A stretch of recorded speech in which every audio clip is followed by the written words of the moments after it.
जय हिंद दोस्तों। इसरो ने इंडियन नेवी का एक नया सैटेलाइट लॉन्च किया है। बेसिकली ये है क्या, ये एक कम्युनिकेशन सैटेलाइट है। इस सैटेलाइट का जो नाम है GSAT-7R, जिसे CMS-3 भी कहा जाता है, नाम दिया गया है CMS-3।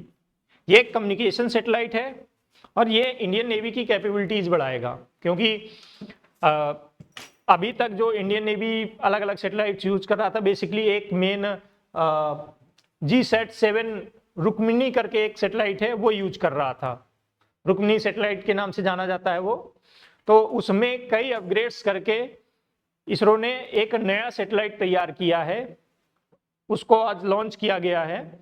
और ये लॉन्च कहाँ से किया गया है? ये लॉन्च किया गया है श्रीहरिकोटा स्पेसक्राफ्ट स्पेसपोर्ट से, जहां पे हमारा सतीश धवन स्पेस सेंटर है श्रीहरिकोटा में, वहां से इसको लॉन्च किया गया है। और जो LVM-3M5 Baahubali heavy lift rocket है, उसके थ्रू इसको लॉन्च किया गया है।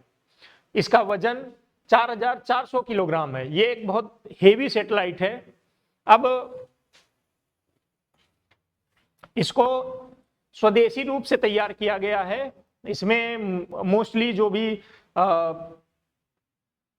पार्ट्स यूज किए गए हैं, टेक्नोलॉजी यूज की गई है, वो यहीं पे भारत में ही बनाई गई है, उसको विकसित किया गया है और यहीं पे डिजाइन किया गया है।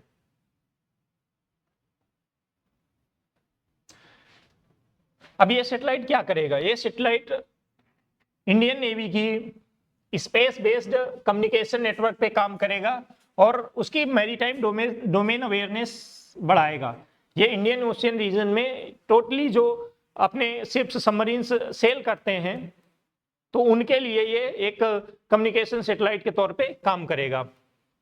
अब इससे ये secure communication between ships, aircraft, submarines and maritime operation centres, इनके लिए एक जो नेटवर्क का काम करेगा, वो ये नेटवर्क प्रदान करेगा। जैसा कि मैंने बताया, अभी तक जो इंडियन नेवी यूज कर रहा था वो GSAT-7 रुक्मिनी नाम से जाना जाता है सैटेलाइट, वो यूज कर रहा था। ठीक है, वो जो रुक्मिनी है सैटेलाइट, उसको 2013 में लॉन्च किया गया था। तब से इंडियन नेवी उसी को, रुक्मिनी को यूज कर रही है।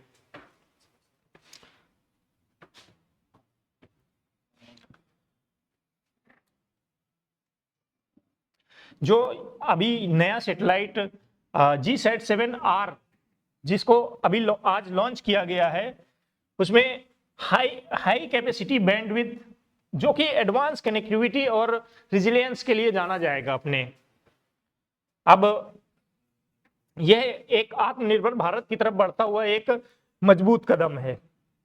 अभी तक देखिए, इंडिया काफी लंबे समय से फॉरेन टेक्नोलॉजी पे, फॉरेन सैटेलाइट्स पे डिपेंड करता रहा है, लेकिन अब धीरे धीरे भारत अपने सैटेलाइट्स लॉन्च कर रहा है, कम्युनिकेशन के लिए हों, चाहे वह नेविगेशन के लिए हों। तो ये जो सैटेलाइट्स है वो मेनली कम्युनिकेशन के लिए यूज किया जाएगा। अब इसका स्ट्रेटेजिक इम्पैक्ट ये होगा कि पहला तो हमें फॉरेन OEMs पे कम डिपेंड रहना पड़ेगा और हमारे पास अपना होगा, अपनी टेक्नोलॉजी होगी। जैसा कि मैंने बताया, इंडियन ओशियन रीजन में मेनली ये काम करेगा।